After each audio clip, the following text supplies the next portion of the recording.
Thank you very much. It's very daunting to come on stage after Tariq Ramadan, but I'll try to do what I can.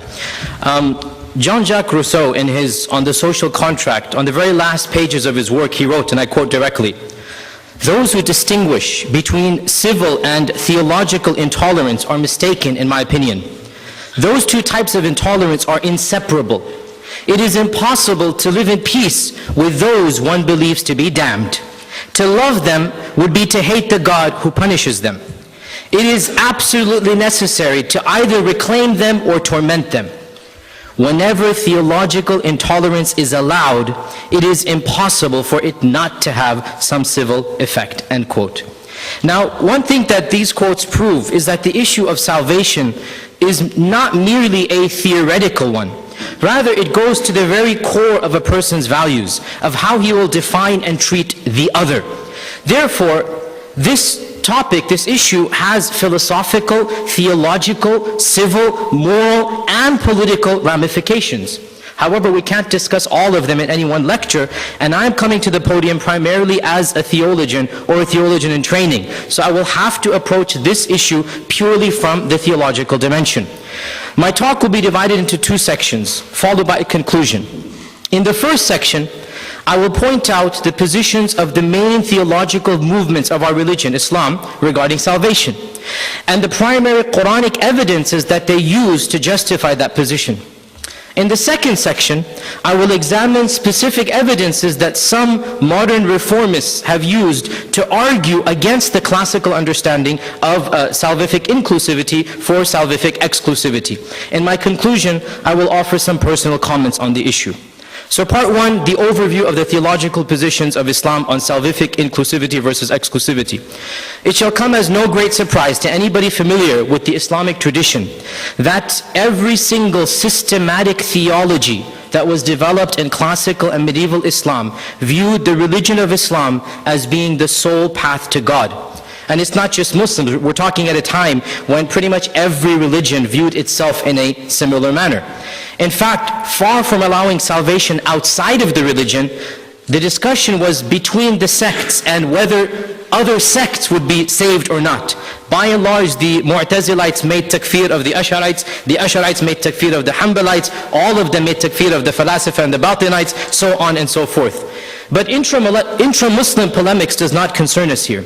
The fact of the matter is that religious communities not belonging to Islam, the true other in our vernacular, were assumed to be outside the grace of God and in need of God's guidance. As far as I have read and researched, and I have read plenty of works of theology of all of these movements that we're going to talk about, the possibility of finding salvation in another religion while consciously and knowingly rejecting Islam was simply never even seriously entertained by any theologian or any scholar of any of the established schools of theology in the pre-modern era. The main theological issue that concerned classical and medieval theologians was not the salvific potential of other faiths, the absence of which was simply taken as a given, but rather the fate of those who had never heard of Islam or were exposed to falsified teachings. With regards to those who had never heard of Islam, the common term being tabligh al-risala, did they get the tabligh al-risala or not? The rationalist inclined Mu'tazilites, along with the Maturidis, they generally gave quite a lot of weight to the human intellect. Hence they believed that a person would be legally responsible, mukallaf, to reject idolatry and affirm a monotheistic vision of God, even if no revelation exists. Failure to do so warranted eternal punishment and damnation, because the mind, the rational mind, according to the Mu'tazilites, could potentially lead to monotheism. The Ash'arites, on the other hand, typically reactionaries against the Mu'tazilites and all of their doctrines, they claimed that anybody who had not heard of the message of Islam would be forgiven, even if they were pagans and idolaters. This was based on their theological premise that the human mind, independent of revelation, cannot judge good and evil. The tripartite categorization of Abu Hamid al-Ghazali best illustrates this point. He categorizes mankind into basically three categories. Number one, people who have never heard of the message of Islam and who live in faraway lands, such as the Romans. These will be forgiven unconditionally. Number two, people who have been exposed to a distorted understanding of Islam and they have no recourse to authentic information. These two will be forgiven. The third category are those who have heard Islam because they live in the neighboring cities and the neighboring communities around Dar al-Islam. And they know the reality of Islam and they have access to authentic Islamic knowledge. These, according to Al-Ghazali, have no hope of salvation. The Hanbalite position manifested in the writings of Ibn Taymiyyah was that the intellect could discern right from wrong. And thus a sane, rational mind should logically come to the conclusion that there is an all-perfect God. Monotheism is logical.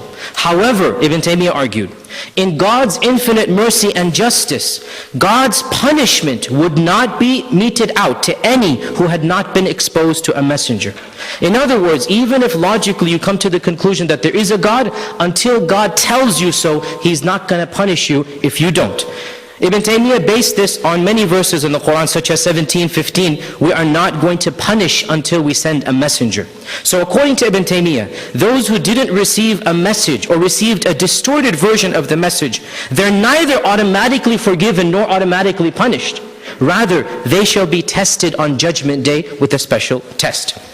In any case, from this spectrum, what we see is that the main issue is whether God might possibly forgive any who have not been exposed to the teachings of Islam. The underlying assumption for all of these traditions is that Islam is the only path to God, and anyone who consciously, maliciously chooses Islam, chooses other than Islam, will simply not have it accepted on the Day of Judgment.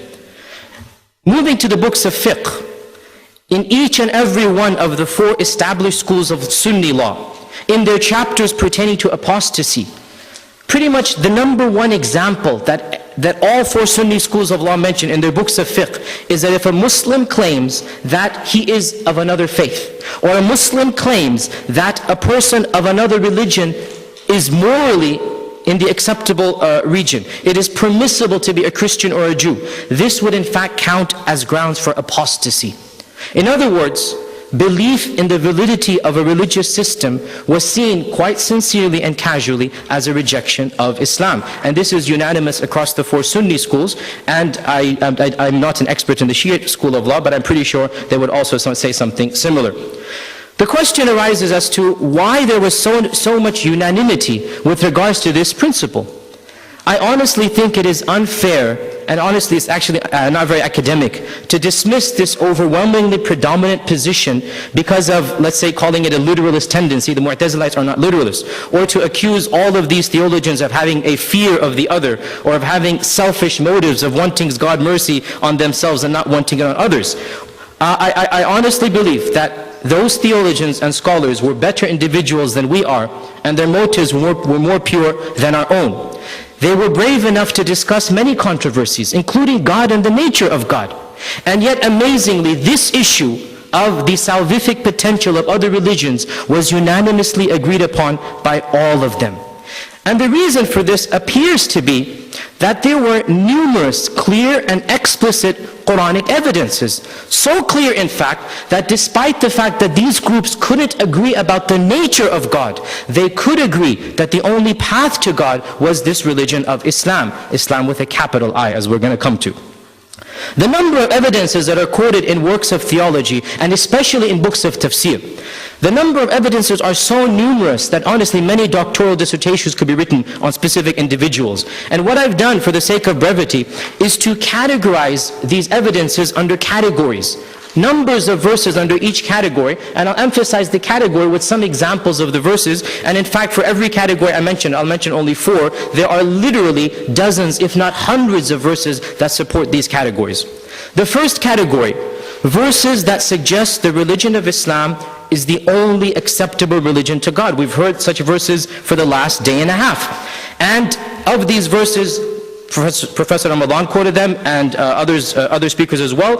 The only religion in the eyes of God is Islam. Whoever seeks a religion other than Islam, it shall not be accepted of him, and in the hereafter he shall be of those who are lost. Many times we neglect two factors about these verses. Number one, the context. Number two, the word itself. The context. The context of these verses, both of them occur in chapter 3. And they discuss, chapter 3, Al Imran, it discusses Jews and Christians. It criticizes them for their deviations and praises them for their good. In the context of a Ahli Kitab discussion, when God is saying, I am only going to accept Islam. In fact, in one of the verses, right after this, God says in verse 3, chapter 85, chapter 3, verse 85, excuse me, God says, Inna dina indallahi al-Islam. The religion in the eyes of God is Islam, and the only reason that the people of the book differed was because of jealousy. In other words, right after saying the only religion is Islam, God criticizes Ahl Kitab. Similarly, in the verse before this, God mentions some of the deviations of the Jews and Christians. So after criticizing Jews and Christians, then God says, the only religion in the eyes of God is Islam. These verses have to be looked at the context of where they occur. Additionally, the word itself is a proper noun.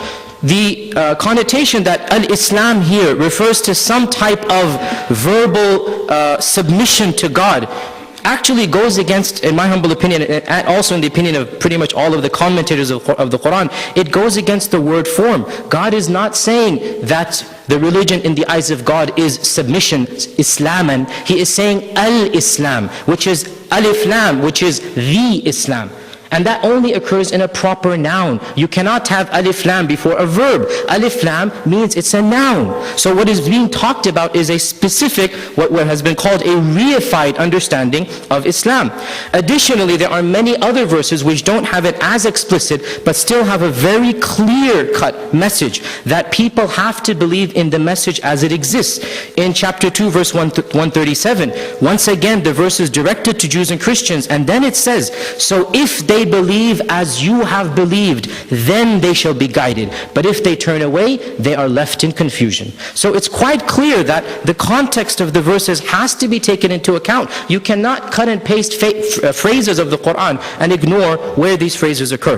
The second category, the first was that Islam is the only acceptable religion. There are many verses there. The second category of verses that suggest a rejection of the prophethood of Muhammad, is tantamount to a rejection of God.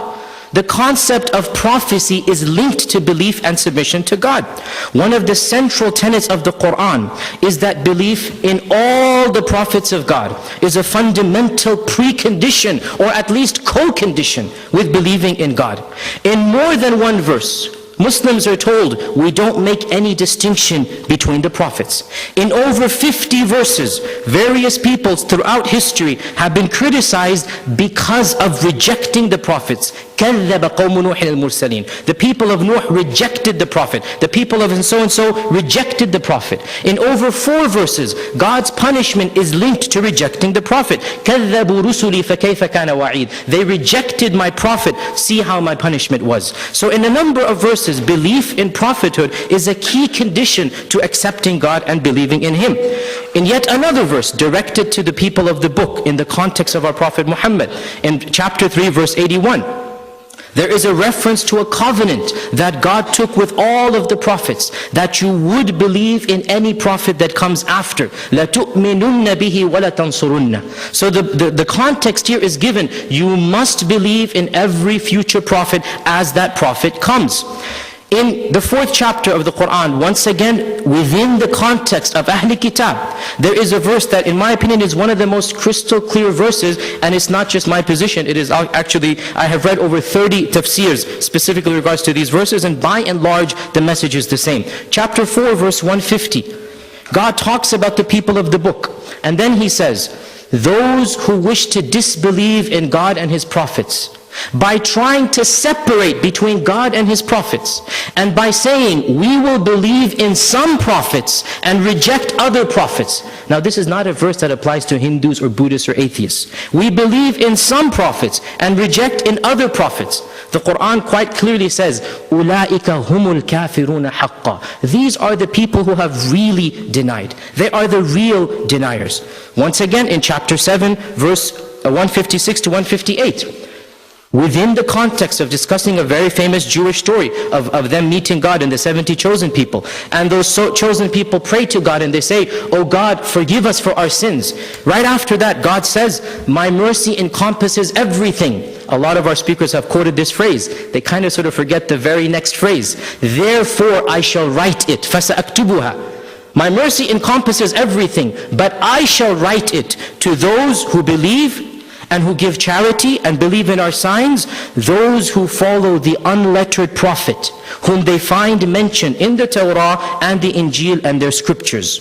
Whoever believes in him and supports him and aids him, they are the ones who are successful. Once again, very clear-cut verse directed to the Ahl Kitab that they must believe in the chosen prophet. And we can go on and on. Of them is chapter 4, verse 115. Whoever opposes the messenger after the guidance has been made clear to them and follows a path other than the path of the believers, we shall lead him to that which he has chosen and take him to the fire of hell. And there are many, many other verses as well. The point being, the centrality of believing in the Prophet of God is a necessary pre or co-condition along with believing in God. The third category of verses that suggest that a rejection of the Quran is a rejection of God. And again, I don't want to go into so many hundreds of verses. There are literally hundreds of verses that you must believe in this Quran as a revelation from God. The very first chapter on the second page, in verse 24, God challenges those who deny that this is a book from him. And he says, whoever doesn't believe this is a book from me, produce another chapter or another Quran like it. And if you don't do so, then your punishment will be the fire of hell. Once again, these are verses that are quite clear, quite explicit, quite numerous. Belief in the books is a precondition or a co-condition to ultimate faith in God. The fourth category of verses are verses that criticize the beliefs of other faiths. And we've mentioned quite a few of them in the last day and a half. Numerous verses in the Quran criticize the belief of the idolaters, of Christians, and of Jews. These are the three primary religious groups that the Quran came into contact with. The criticism of Arab paganism is a central thesis to most Meccan revelations.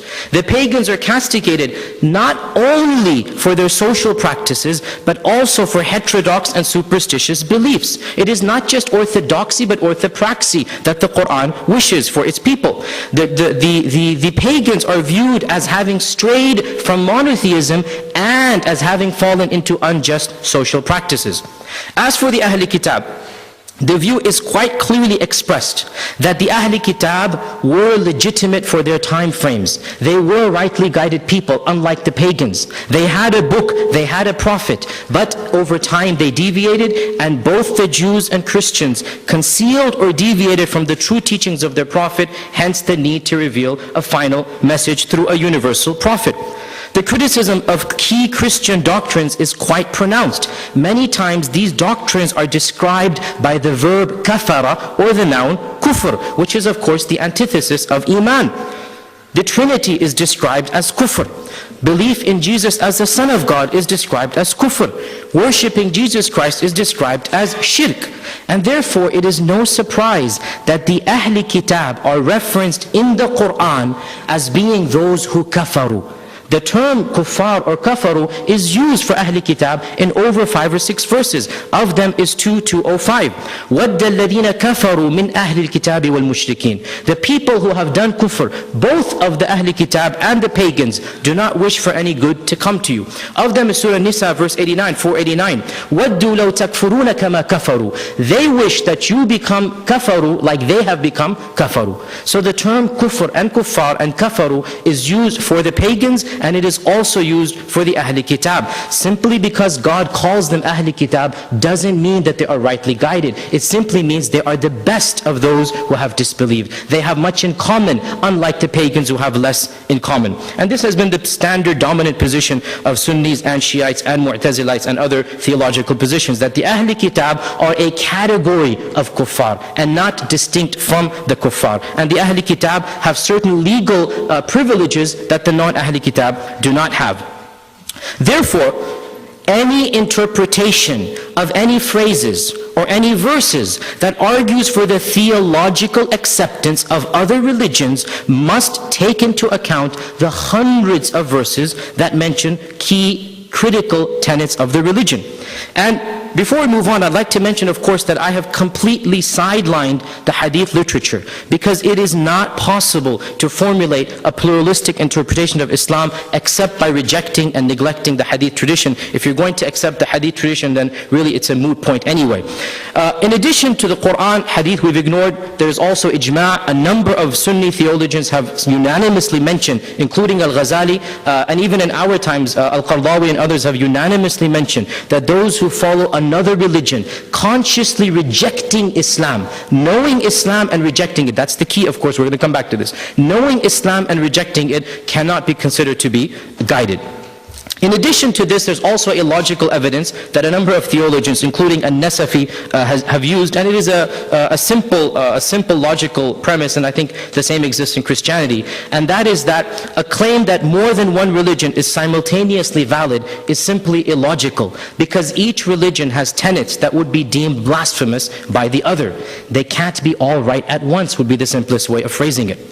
So if all of these groups have claimed Islam's salvific exclusivity, has anyone ever disagreed in the history of our religion? It turns out that there have been a handful of dissenting voices. These comprise primarily of two groups, one in medieval Islam and one in our own era. The first group of medieval Islam comprised of certain elements within the Sufi faction, and the second group in our time are modern reformers. The first group is best exemplified by people like Ayn al-Qudat al-Hamadani, Ibn Farid, Ibn al-Arabi, Ibn Sab'in, Jalaluddin al-Rumi, and others of their nature. Their writings do have elements that can be considered to be supportive of pluralistic doctrines. For these Sufis, anyone who had a genuine love of the divine was on the correct path regardless of a specific religion. It is crucial to point out, however, with regards to such Sufi figures, 2 points. Firstly, as far as I can tell, none of these Sufi figures cared to back this claim up with any Quranic evidences or prophetic tradition. That the truth was found beyond the Quran simply trumped the very usage of the Quran. They felt no need to quote any scripture. Verses that modern reformers that are calling to a type of soteriological pluralism, quote, are markedly absent from the discussion of those medieval Sufis. Secondly, the belief in the validity of other religions by these Sufis was not due to any inherent doctrine that truth itself was more than one, but rather was based on the doctrine that there was no existence of anything other than the truth. In other words, a belief in the validity of all religions was a natural result of the belief in monism or wahdat al-wujud. For if there was no existence other than the existence of God, this implies that anything anyone worshipped would in fact be God. And there are a number of explicit quotes from Ibn Farid, Ibn Arabi, Al-Rumi and others that clearly link belief in wahdat al-wujud to a case of salvific pluralism. The second group that has argued for this are modern champions of reform. They claim that salvific plurality stems from a true reading of the Quran itself. Some of them, such as Reza Shah Kazimi in his work The Other in Light of the One, has explicitly championed the model of Ibn Arabi, and so he simply comes under the message of Ibn Arabi. Others, such as the traditionalist or perennialist school, have expanded these notions and infused them with other thoughts, in particular those of Fritjof Schwann and others of the perennialist school. However, there is a category within this reformist camp that stands outside of the Sufi message, and at least do not openly reference it. Perhaps the most famous amongst them would be Fazl Rahman, and in our times Abdul Aziz Sashadina and our own esteemed Farid Ishaq. This last group in particular is extremely significant because it is the first and only group, to the best of my knowledge, to explicitly argue for a message of pluralism stemming directly from a reading of the Quran. In other words, in contrast to medieval Sufis, the 4 or 5 who said this, who viewed, and they viewed themselves of course as Ahl al-Haqiqa, so they don't have to care about the Ahl al-Zahir and the evidences that the Ahl al-Zahir have to occupy themselves with. This last group actually felt that the Quranic message is one of pluralism. And of course it is this group that I will devote some attention to. The primary evidences that this group uses are 2. The first is this concept of Islam with a small I. or a religion of Ibrahim, or a sense of submission. And they quote quite a number of verses, which are very valid and true, that God wants us to submit to Him. And that what is important is not being a Christian or a Jew, but rather being upon the religion of Abraham, millata Ibrahima Hanifa. Now, the problem that I see with this understanding is that the Quran itself defines that submission to the will of God. And it includes a submission to key tenets that God states we must believe in. In particular, belief in monotheism, belief in the prophets, the books, the angels, and the day of judgment. In numerous verses in the Quran, Iman or faith has been defined as believing in these particular doctrines. In many other verses, a rejection of these particular doctrines has been called kufr. Therefore, to cut and paste verses in isolation of other verses simply not very academic. To suggest that the three monotheistic faiths are all subsumed by a larger faith called Islam with a small I, and that this is the Islam that the Prophet came to preach, is basically to view a handful of verses in isolation from literally hundreds of other verses that show the contrary. It also ignores specific criticisms that the Quran has to existing Jewish theology and Christian theology. And many of those criticisms are found in the context of the verses that mention Milla Ibrahim, or mention the concept of Aslama or Yuslimu. And I have some here, but we don't have time to get into them. The Quran clearly outlines what this Milla Ibrahimiyya, or what this Islam with the small I was. And the Quran clearly criticizes those who seek to differentiate between the doctrines of God, the prophets of God. In fact, in even one verse, God criticizes those for rejecting one angel as having committed kufr. The angel Gabriel in Surah Baqarah. One angel, if you disbelieve in him, God says this is a type of disbelief. So to simply pick some vague verses and examine them while ignoring the hundreds of other verses on the topic is not a very, if you like, academic discourse. Quite a number of verses mention the criticism that is due to the Christians and Jews for having rejected the prophethood of the Prophet Muhammad. Of them is 447. O people of the book, believe in what has been revealed to you, meaning the Prophet, for it is an unzila ilayk is the Prophet here, for it is an affirmation of that which is with you, meaning the Jews and the Christians. Believe this before the punishment comes, and we disfigure faces and turn them around and curse those who were cursed, or we curse them as we curse those who broke the Sabbath. This is chapter 4 verse 47. Similarly, chapter 4 verse 115, again in the context of Ahl Kitab, whoever opposes the messenger after the guidance has been made clear to him and follows another way, we shall leave him to that way and take him to the fire of hell. Another primary evidence that people in this reformist camp use is the famous verse 262.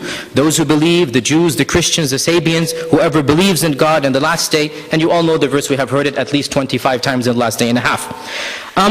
This particular verse, Fazlur Rahman, this is the key point that Fazlur Rahman uses. And Fazlur Rahman is honest enough to admit that nobody before him has ever interpreted in this manner. I like that honesty. He simply says he doesn't understand it, he finds it strange, but he admits nobody before him has ever understood it in the manner that he wishes to take it. Now, I have read, as I said, over 30 tafasir with regards to these particular verses, and hopefully when the paper comes out in the footnotes we can talk more about specific names. There are three primary interpretations of this verse. A very few people said that the verse is abrogated. I found this more in Ibadi literature than Sunni literature, to be honest. The Sunnis, by and large, they didn't take this seriously, it's abrogated. The primary interpretation of this verse is that it occurs in the context of, once again, criticizing the people of the book. And this verse praises them. And there is a story that has already been mentioned yesterday of Salman al-Farisi coming to the Prophet and saying, how about my teachers? What's going to happen to them? So the primary understanding of this verse has always been righteous Jews of their time and righteous Christians of their time and righteous Muslims of this time. All of them are under the general religion of Islam with a small I. And this is something that is a cornerstone of Muslim belief. There are other interpretations as well, but by and large, this is the primary understanding of this verse. The question of understanding this verse, the way that Fazlur Rahman and other modern reformers have done, simply never occurred to them. Far from finding the literal interpretation problematic, quite the contrary. They simply understood that any interpretation derived from this one verse had to be in accordance with the basic message and theme and hundreds of other verses in the Quran. To conclude, and the conclusion is a bit long, so to conclude, this is of course an academic conference. And academics are supposed to present facts as if they're completely neutral observations without any agenda or inherent biases on the part of the presenter. But let us not fool ourselves. Even academics have their own biases, otherwise they wouldn't be human. And I believe that my own inclinations, as it were, are self-evident. And I do not pretend to make any claims otherwise. I am an academic, and I do wish to view things in as much of a neutral light as possible. But at the same time, I'm a Muslim, and not just a committed one, but rather one that has had extensive training in the classical sciences of Islam, and in particular the sciences of theology. Therefore, I cannot merely speak as an academic. I must also speak as a Muslim theologian, and it is from that perspective that I offer my concluding remarks. Being as unbiased as I believe is humanly possible, I do not think that a claim that the Quran itself promotes a vision of soteriological pluralism is a claim that can be supported, even with the most sophisticated hermeneutical gymnastics, or what Abdul Hakim Murad calls a Copernican revolution. The accusation that such a reading of the Quran is a presupposed reading, a cherry picking of a selection of ambiguous verses which are then viewed with tinted lenses, is an accusation that is difficult to repudiate. No matter how politically correct or theologically generous or ethically pleasing such a reading is, in the end of the day, it is a reading that is simply not emanating from the Quran, but rather from external judgments of how things ought to be. They're emanating from a personal sense of unfairness, from individual experiences of acts of saintliness from the other.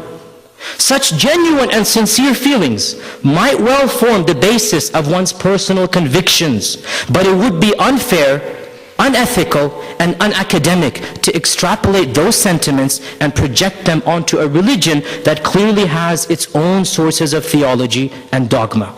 I think it is fair to say that the reason we have not seen the Quran historically read in this manner by anyone in the pre-modern era, even by the handful of Sufis who claim salvation outside of Islam, is simply because the Quran cannot be read in this manner with any sense of justice to the entire text. In fact, the assertion that some vacuous, undefined submission to God earns salvation flies in the very message of the life and times of the Prophet. Even the Quraysh, the arch enemies of the Prophet, submitted to God in some abstract sense. They believed in Him, they prayed to Him, they had some type of relationship with Him. To go even further, a pluralistic vision contradicts the very purpose of sending a prophet or revealing a book. It is as if a divine book is claiming to be God's final revelation, and a prophet is being told to announce his prophethood to all of mankind. But the message is, there's no need to believe in the message. A rather superfluous endeavor, to say the least. I do understand the awkwardness of my frankness, but if my youthfulness cannot be blamed for pointing out the emperor's nakedness, then I hope my theological conscience can. But my frank view does leave two very real problems, which exclusivists try to solve. The first of them concerns the human dimension, and the second, the divine. As for the human dimension, the main issue that is raised is the treatment of the other, like Rousseau himself referred to. How can I treat somebody nicely when I think that he is damned? It is true that an inclusivist view could potentially lead to prejudice and intolerance. But my point is, it does not necessarily do so. In fact, quite the opposite can and does occur. And this is a tangible reality that those who are involved in the Muslim community can attest to. A Muslim might actually treat a non-Muslim better, even if it is done with the selfish motive of showing him the beauty of Islam and showing him how good Islam is. But a Muslim might treat a non-Muslim better, simply because he wants to show the validity of his own religion. Therefore, my point is, I do not view there to be an inherent relationship between bigotry and prejudice and between exclusivist or inclusivist theology. There could be, there couldn't be. We need to solve that through education. I believe the second problem is far more profound, and that is, does such a narrow view of salvation lead to an intolerant and unmerciful God? How could a just and merciful and loving God unconditionally assign His wrath to those who might have theological views other than our own, but nonetheless have much good in them? Our own Farid Ishaq points out in his work on liberation theology, many of those who suffered fighting apartheid actually seem to exemplify Islamic values of standing for justice, of fighting on behalf of the poor and oppressed, more than many of the ultra-isolationist Muslim clerics. What is to be done of the clear examples of saintliness found in other religions? Or as one of the presenters said, does Saddam get to go to heaven and Mother Teresa go to hell? Well, to respond to this, the orthodox position would be that the religion requires not just orthopraxy, but also orthodoxy. The religion requires good belief and good actions. Iman and amal as-salih is the Quranic terminology together. But I don't think that that's our only response.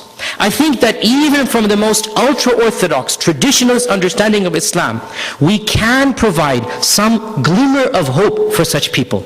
Not a bright, shining, radiant light that some reformers would like to see, but at least a glimmer of hope. And that glimmer of hope can be argued historically from within the tradition. That glimmer of hope is based upon two basic principles. Number one, and this is my conclusion. Number one, I know you're looking at me with the... Number one, the Quran clearly conditions God's punishment on those who have received the prophetic message and understood it and then rejected it. There has to be a bayan and a takdeeb. There has to be a understanding and then a knowing and conscious rejection. Like Ibn Taymiyyah says, that whoever opposes the guidance after it has been made clear to him. Ibn Taymiyyah says there must be a tibyan, there must be a bayan, there must be an attempt to make the religion clear to him. What this also means is that those who have not been exposed to Islam or exposed to it in an improper manner might possibly have an excuse on the day of judgment. And only God can fully judge whether someone has been exposed to Islam in a proper and correct manner. I personally don't know if I meet John and Jenny in the street whether they've heard the real message of Islam or whether they watch Fox News, in which case they will be excused on the day of judgment. Secondly, at least with regards to the Sunni tradition, there is a very explicit theological premise of not assigning a judgment of heaven and hell to a particular individual, no matter how righteous or evil, how Muslim or kafir the person was, but rather of leaving the individual fate to God. A specific non-Muslim is never said to be in hell, and a specific Muslim is never said to be in heaven, because the basic premise is only God has the right to judge. As 1340 says, إِنَّمَا عَلَيْكَ الْبَلَاغُ وَعَلَيْنَا الْحِسَابُ. Your job is to convey, our job is to judge. We speak in generalities. Those who are good and righteous shall enter heaven. Not Yasir or Ahmed will enter heaven. We speak in generalities and not in specifics. When a theologian affirms the supremacy of his own tradition, when I affirm the supremacy of my tradition, I am not saying that I'm going to go to heaven and you're going to go to hell. Not at all. Rather, what I am saying is that I am following a path that leads to God's mercy. And that path is perfect. But I am a human being, am imperfect. You are following a path that will not lead you to God's mercy, but you as a human being might have perfect qualities. You might have good in you, and God might possibly reward you for that good. The judgment is on the paths and not on the individuals. Therefore, putting all of this together, I believe that there is no need for a radical reconstruction of our faith. There is hope for good people outside of the fold of the faith, but that hope is an exception to the rule, and it is one that God in His infinite wisdom and mercy dispenses, and not one that His servants preach and make the general rule. For those who believe in an all-merciful and all-wise God, we leave it to Him to judge people, and we trust His judgment. So to answer the question of whether there are multiple paths to God or one path, I believe the Quran is explicitly clear on this issue.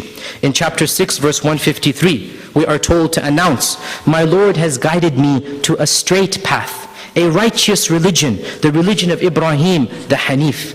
And this is my path, the straight path. So follow it, and do not follow other paths, because they will lead you astray from His path. This is what He has commanded you, so that you may achieve righteousness. May God make us all amongst those who are righteous. And with that, I conclude my talk. Thank you very much.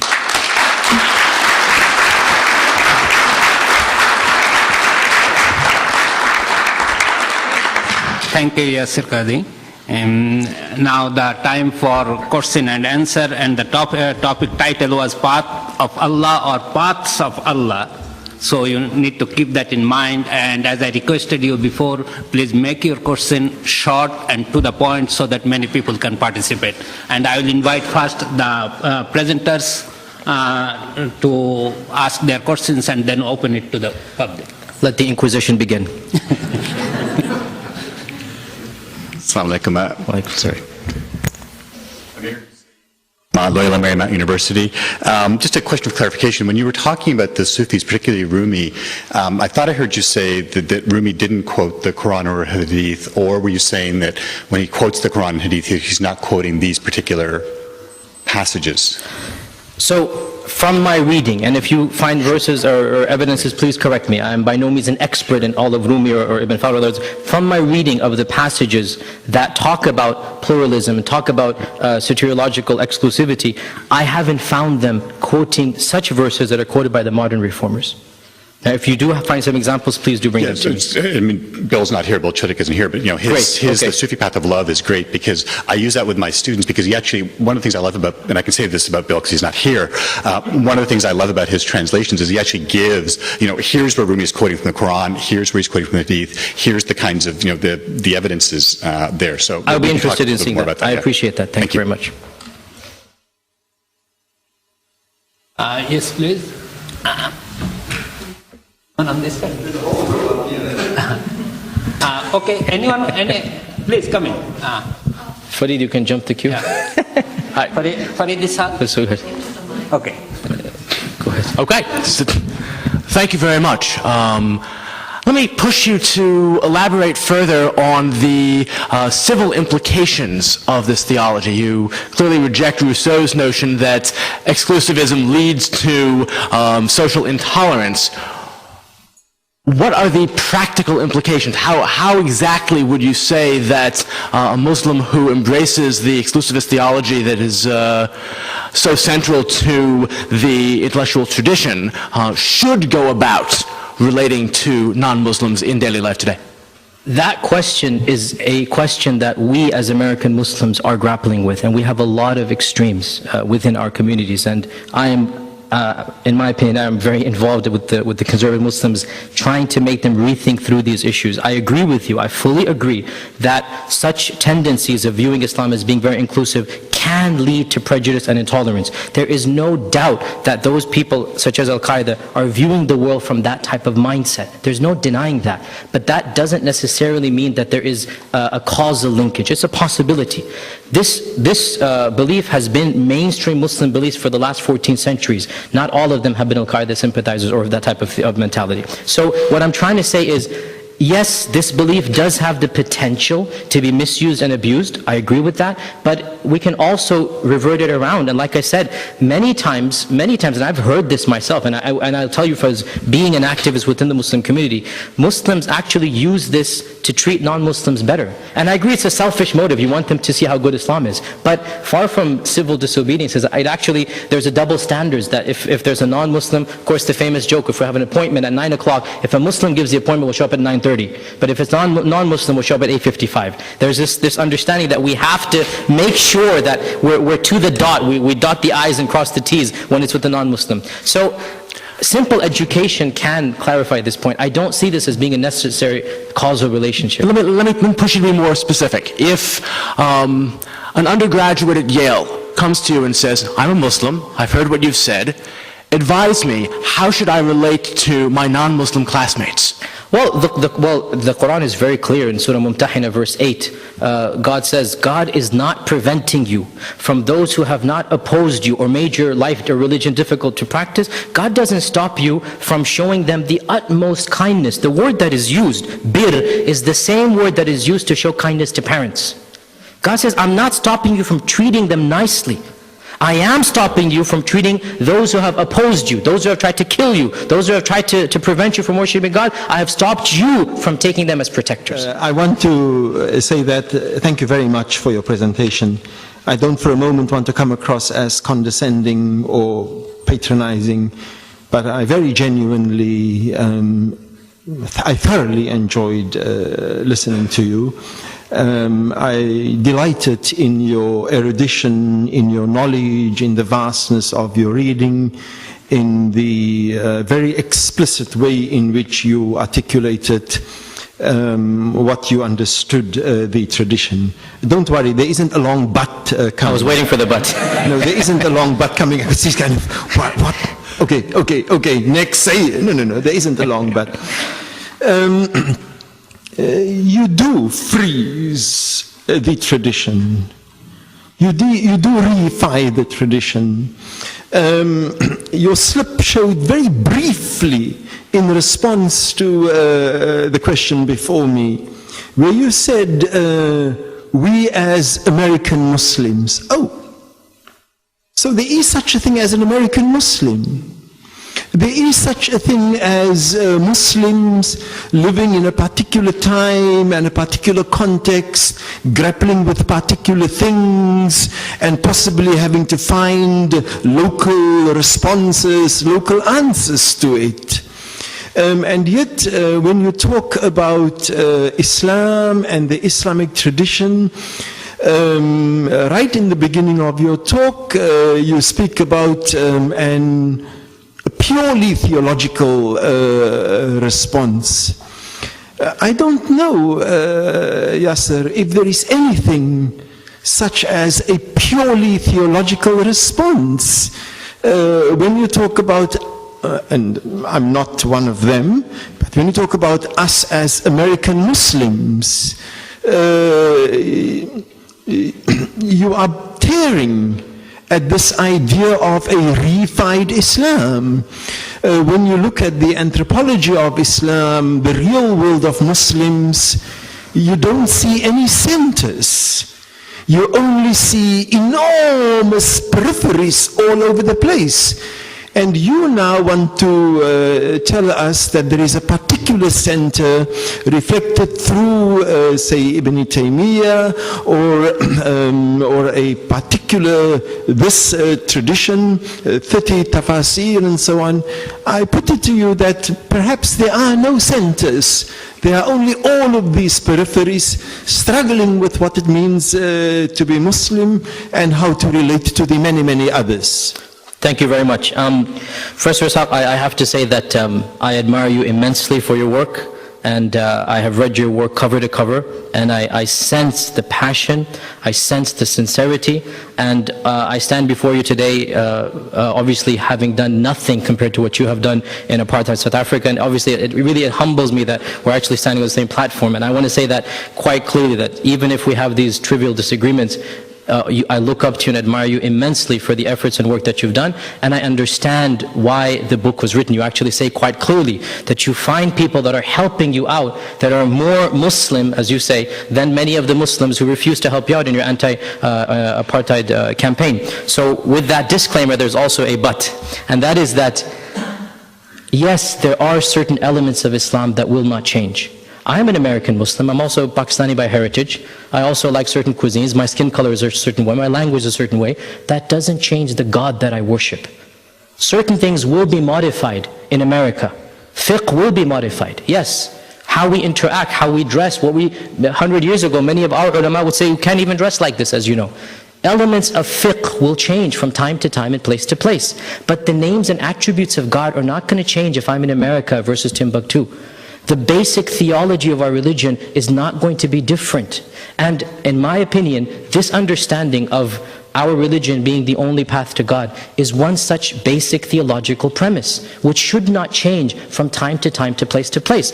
Maybe even our treatment of the other can change. Yes, I'm even up for that, yes. Because that's not theology in the end of the day. But basic principles of theology, I think it's common sense, right? The nature of God, the names of God, the path to God, this should not change from time to place. So as we are in America and we're grappling with Islam, many issues will have to be rethought. Many issues will have to be, we're going to go back to the drawing board for that. I'm the first person, and many of you here are aware of what I'm doing in that regard. Despite my conservative stance in many issues, I am at the forefront in certain movements trying to carve the way forward. Nonetheless, theology is not up for grabs. Theology doesn't change from era to era and time to time and place to place. And this is an issue of theology.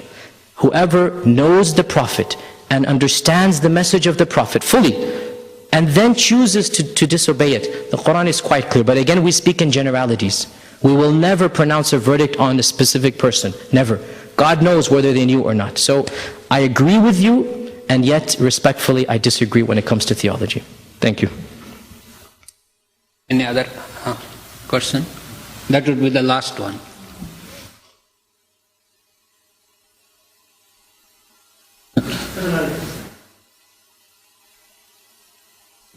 Thank you for the presentation. I have 2 points to make. One point is that can't you keep this kind of orthodoxy with something a little bit less than sending all the other ones to hell? Especially given the fact that the key phrase I think that you mentioned is that the other ones, before they get condemned, and of course we're not talking about individuals, it's just this action of rejecting Islam. It has to be with full understanding of the truth of Islam. Well, I mean, you can define full understanding of the truth of Islam, that nobody in his right mind is going to reject that. I mean, if they reject it sincerely, then clearly they haven't understood the truth of Islam. Because if they understood it to be true, they wouldn't be rejecting it. If you do that, then you could say that, well, so then the vast majority of Christians and Jews and whatever, they can still be saved, even though they rejected Islam, because they didn't understand the full truth of Islam. Well, I don't think we disagree, because again, I'm talking about paths and not individuals. Yeah. I think we agree on this point. But then you could say that, well, then what about the path that this person is following, which is other than Islam, but it doesn't involve a rejection of the truth of Islam? Could another path that has elements of Islam in it not bring somebody closer to God? Of course, other paths will bring them maybe closer to God, but they are not the correct path, or the Sirat al-Mustaqim. That's the Quranic message. So it's not a black and white either or. There is one path that definitely leads to salvation.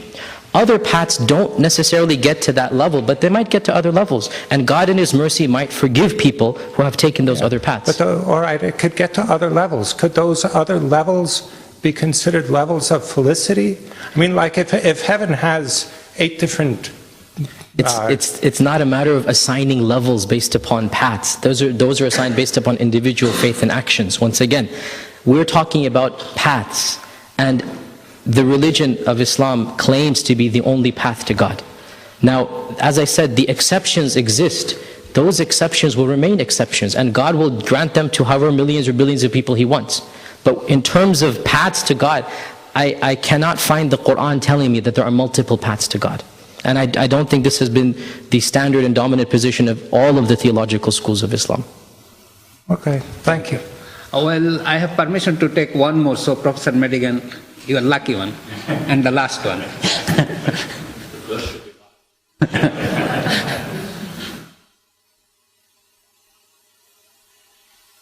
Thank you, Yasir, for that presentation. I think you've convinced me in your analysis of these texts. The question that remains in my mind, though, is the circularity of authority. I mean, every religious tradition is in this position. If you say, as you do, the Quran says that the Quran is authoritative, and the prophet who is delivering the Quran says that you must believe in this prophet, there's no simply solid ground to base that on. It's an existential decision that one takes to read this text, which is making a claim for itself, to hear this prophet who is making a claim for himself, and to choose freely that, to taqleed, to put the qallad on this person. Mm-hmm. That's the thing that worries me about the whole thing. Why is it? I would have difficulty thinking of Jesus Christ as the authoritative Word of God, if the kind of message that you're proposing for the Quran, if that were the message that I were hearing from him, I wouldn't think it authoritative. So it comes down to a fundamental choice of what kind of message do you want to hear? What kind of message do you want to credit as being the divine message? It's not simply because anyone can come along and say, I am a prophet. You make a big point about the recognition of all prophets, but that doesn't mean the recognition of anyone who happens to say, I'm a prophet. The recognition of all prophets is a prior decision about who is a prophet and who you're going to recognize. So whilst I agree with, I think I'm convinced by your analysis of the texts, I'd want to bring it back to the question of why do you privilege this text? And what does the privileging of this text entail in terms of an existential decision? That's a very profound question, and I wish I could answer it in 2 minutes properly, but the Quran calls people to accept in its message for many, many reasons. This particular issue of salvational exclusivity is not one of the selling points of Islam. It is a package deal. When you enter the religion, you just have to accept that as well. We're not going to advertise our faith through this particular theological doctrine. But we do advertise our faith primarily through the concept of God and monotheism, primarily through the names and attributes of God. We do advertise our faith based upon issues of morality, based upon issues of ethics. We do advertise our faith based upon the key principles of belief in God, the prophets, the angels, the day of judgment. The Quran many times claims people to think about this text, to think about the life of the prophet, to think about God himself. So this is what, if you like, are the selling points, right?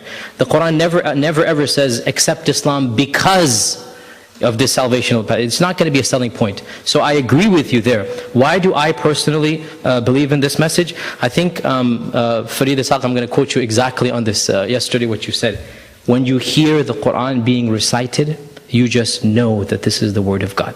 In the end of the day, I have my doubts, yes. No matter I'm a theologian, some of my students are going to be shocked when I say, of course, you all have doubts. We all have doubts. We're all human, right? There are things that I don't understand. I'll be the first to say that. But when I recite this book, and when I listen to this book being recited, I have no doubt whatsoever that this is the final revelation. It moves me in a way that nothing that is created, it is uncreated for me. It moves me in a way that nothing that is created could move me. So that is my reason. Sorry, we are out of time. Oh, come on. but the sponsor honors his teacher. It's not a very profound question. Don't get your hopes up. So in respect of organizer's teacher, please go ahead. I did though, Yasir. As with everyone else, I appreciate the circumspect manner and the explicitness with which you presented your presentation. I wanted to follow up though on a comment that you made in response to Farid with regard to theology not being up for grabs and that theology does not change. Are you not in that context sort of flattening theology out to a battery of considerations that are all of the exact same levels of priority? I mean, clearly there are primary, secondary, and tertiary aspects of theology, and theology, even among traditionalists. I mean, Ibn Taymiyyah is not the same as Ibn Hanbal, when it comes to theology. So the whole idea of theology even developing in America, that is a possibility that you would acknowledge. You're obviously very correct, and there's a profound example as well that I'm very familiar with. Of course, understandings of the religion do develop, but key tenets don't change over time. Our God is Allah. It's not going to become Baal tomorrow, right? We believe in a God that is transcendent. We're not going to worship an idol in another country. So certain elements will remain immutable. Others, yes, they will be developed. I wouldn't say they would change necessarily, but I would say that we wouldn't be aware of them, we wouldn't think through them. Issues of predestination. The companions didn't think through them the way that our major Sunni theologians did.